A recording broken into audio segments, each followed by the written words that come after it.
I recently found a channel that started a disjointed chain of events which inevitably led to the creation of this video. That channel was TechDweeb, and his charming reviews of retro handheld emulators led me to the decision to get one myself. I know perfectly well that I can just use the emulators on my computer or my phone and play these games, and I could even use my 3DS or my Analog Pocket to play some of these, but there was just something appealing about having a single device with physical buttons that looked the part of an old school handheld. Something about it just told me I needed one. In the month between placing the order and its arrival, I was being recommended a good amount of old school Pokémon content. I can only assume this was because I had shown an interest in retro gaming. I was watching a lot of internet pit stop, and mostly just being over the age of 30. This had me remembering that I'd never actually played the original Kanto games.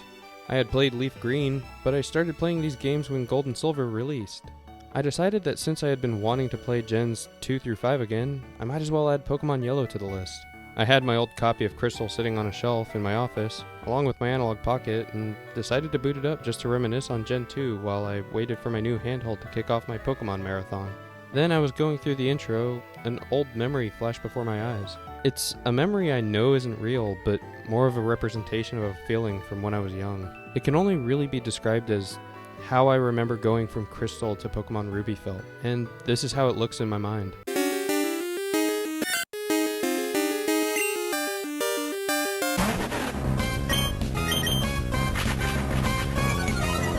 The simple charm of the Gen 2 games, the stillness of the sprites on a blank background, with the chiptune music being swept away by a gust through tall grass as a brass section barrages my eardrums with a wave of color across my screen. This may not seem impressive today, but living the transition from Game Boy Color to Game Boy Advance, and having that representation of the transition be through Pokemon at the tender age of 9, it cannot and shall not be understated by merely calling it breathtaking. I'm not sure if you've seen the meme with Pedro Pascal looking at the back of a GBA cartridge box with the caption about reading the back of the box on the way home from the store, but I unironically did that. I wasn't allowed to open the box in the car. My mom was afraid of me getting saran wrap everywhere. So I played Crystal on my GBA while looking at the screenshots of the game, anxiously waiting the 5 minutes to get home from that Toys R Us. I think this is why the two games bleed together in my mind. I manifested a fake core memory because I played them back to back at a formative age. I might never have an experience so visceral as booting up Pokémon Ruby for the first time. I really do feel sorry for the newer generations of kids who grew up in a time where video game technology has already hit diminishing returns.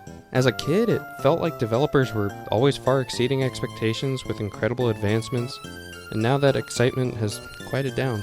The release of Pokémon Diamond was a more subdued but still similar experience for me. Pokemon game releases were genuine events back in the Sprite days, and that remained true through high school for me.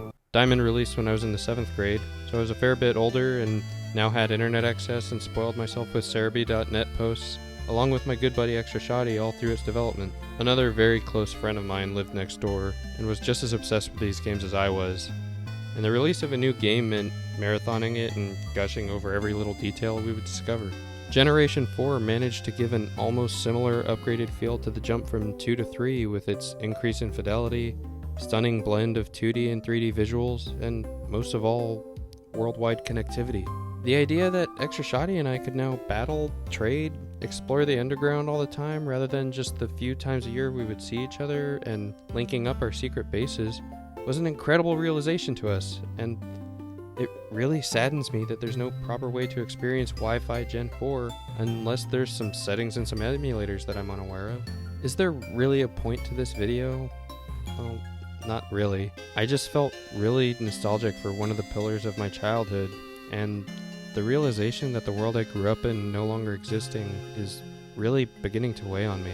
I've kind of found that I'm wanting to distance myself from what the world has become. With the encroachment of social networks and the increasing reliance most people seem to have on short-form content, I kind of catch myself wishing to retreat into whatever sanctuary of the past that I can. That's where the 90s and early 2000s nostalgia core has really been getting its hooks into me. Seeing channels like Internet Pitstop put words to how old Pokemon games felt and where that magic came from, finding tech which gives modern conveniences while allowing for the facade of using older technology, and just generally trying to take myself more offline have given me a new perspective on what is really important to me. Looking back, I realized that what Pokemon and those early gaming experiences really gave me wasn't just entertainment. They gave me a sense of wonder. As a kid, the world felt like it was constantly evolving, and every game, every new device was a new adventure waiting to be discovered.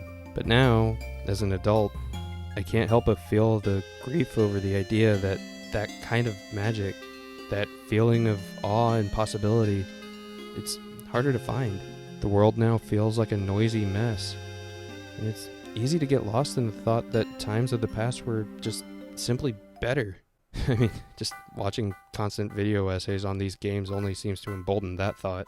But when I revisit these old games, I realize that that wonder still does exist within me. It's in the nostalgia, the memories that we hold on to. Maybe that real magic is in how we carry those moments with us and how they help shape the way that we look at the world today.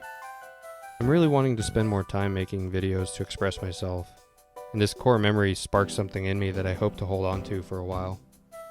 I really do appreciate it if you made it this far. I have another Pokemon nostalgia related video. I'm in the process of writing that, and I look forward to putting it out there, so subscribe if you want to see that. If you liked the video, I'd really appreciate it if you left a like, and feel free to write a comment if you'd like to spark a conversation. Until next time, keep it tuned in.